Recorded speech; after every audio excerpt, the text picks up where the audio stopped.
and they fell on their faces. So Moses said to Aaron, "Take a censer and put fire in it from the altar. Put incense on it, and take it quickly to the congregation and make atonement for them. For wrath has gone out from the Lord. The plague has begun." Then Aaron took it as Moses commanded and ran into the midst of the congregation, and already the plague had begun among the people. So he put in the incense and made atonement for the people, and he said between the dead and the living, so the plague was stopped. Now those who died in the plague were 14,700, beside those who died in the Korah incident. So Aaron returned to Moses at the door of the tabernacle of meeting, for the plague had stopped. Thank you so much for that reading. Well, the reading is quite lengthy and is very familiar portion of the scripture. But this morning, we trust God to speak to us particularly. Now, introduction.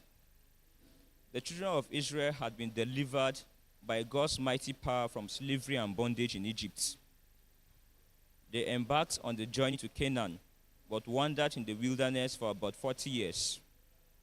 It was one of these years, Korah and his co-conspirators, Dathan and Abiram, and On, led a rebellion against Moses and Aaron to usurp their authority because they were not satisfied with their honored and privileged position in the congregation.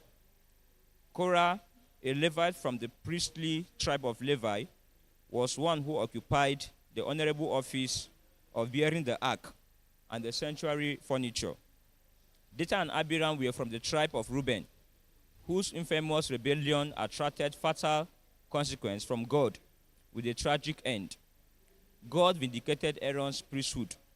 His rod blossomed and bore almonds as God's approval of his priesthood. Praise the living God.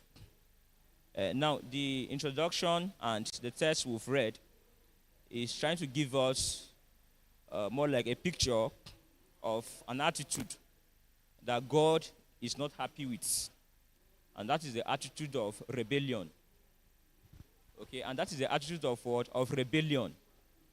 Okay, we know very well that God himself visited the children of Israel in the land of Egypt, and they were delivered by the outstretched arm of the Lord. That is, by the powerful hand of the Lord. You know, we knew the plagues that God sent, you know, to Pharaoh and the Egyptians before they let the children of Israel went. And even on their way, we knew very well that Pharaoh and some of his armies, okay, they pursued the children of Israel, and they got drawn in the Red Sea. That was symbolic. Okay, that was a proof that God was with the children of Israel.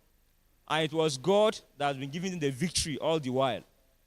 In fact, God made it in such a way that the authority of Moses and Aaron should not be disputed at this particular time, because through their hands, God have wrought diverse deliverances for the children of Israel.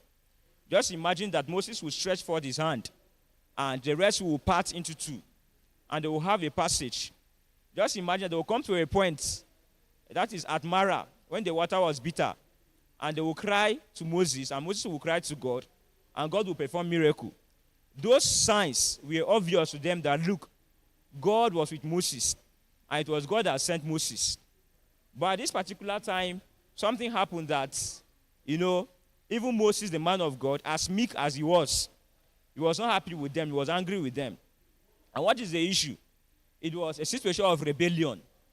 We noted that Korah, Dathan, Abiram, and On, and about 250 persons, you know, they more like form